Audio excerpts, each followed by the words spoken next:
What has been the climb like for Abdul Carter from the beginning of the season until now in your eyes and your evaluation? Well, he was an off-ball linebacker his first 2 years at Penn State, but the athleticism always popped with him. You always saw that on his tape. But with the transition to defensive end, we never knew when the light was going to turn on for him. But it was the fourth game of the season when they played Illinois. I believe he had 2 sacks in that game.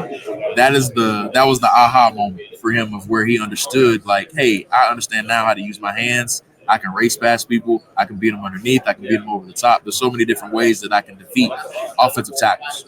So that game was really the one where I thought the light really turned on for him. And then in the college football playoff on a national stage for everybody to see him, that's where things just took off for him. And then he gets banged up with the shoulder. Yep. So, I mean, who knows where Penn State or what they would have done if he were at 100%. In terms of prospects at an edge guy, whether it's an off-ball linebacker, however you see him, defensive end, the guys you have graded and watched over the last couple of years, where does Carter fit in it? People throw around Micah Parsons' name. That's lofty, obviously. Yeah. But because of Penn State, where does Abdul Carter fit for you in terms of your evaluation? I think that's a fair comparison for him. And it's not just that he went to Penn State and he's wearing number 11, but we're talking about somebody similar to Micah that originally was an all-ball linebacker and then transitioned to that defensive end spot. Now, Micah didn't make the transition until he got to the NFL, but just speaking of the traits, the athleticism and the explosiveness that Abdul Carter does have, and he's in a similar body type as Micah Parsons. So I think he could be that type of player on the next level. And we're talking about somebody walking through the door as a rookie that can be a 12-plus sack guy right away. So that answers the next question, the idea of, is this a guy, regardless of what you have at edge rusher or up front, that you just say, you know what, run the card up because he's that good?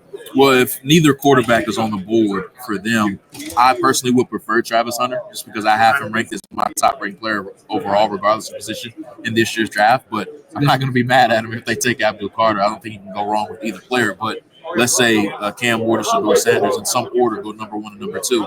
I think that's when you take Abdul Carter or Travis. But I personally would take Travis Hunter first. So when you talk one more on Carter in terms of what he showed by moving up front and playing more defensive end. What about his game? And we see the explosiveness, but what do you like about the growth in his game over the last couple of years? It's just it's oxymoron, but the controlled violence that he plays with and the aggression that he plays with, he's really good with his hands. And you have to remember, this was his very first year playing defensive end. So 3 to 4 years from now, there's no telling how good he can be. So it's the combination of the athletic traits, the explosiveness, and then the potential upside that he has. That's what I was going to say. You know, you talk about, when Kayvon Thibodeau came out, there was the idea of, what we would see from his athleticism and that kind of thing, whether or not it would jump.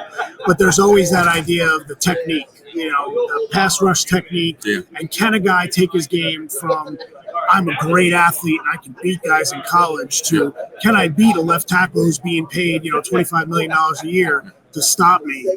Is Carter basically in a situation where there's potential there that we have not seen yet because he's going to grow technically as a pass rusher? Well, I think he's much looser of an athlete than what Kayvon was too. What I mean by looser is that just the body functionality with him, he can bend a little more and he's much looser in his lower half. You see him cornering around those offensive tackles, and I think the hand maturity is much further along than what Thibodeau's was coming out to. So the athleticism, the ability to bend, and then also just the value that it provides in coverage as well. I think that's an underrated aspect about his game. So him being a closer, being able to get that production.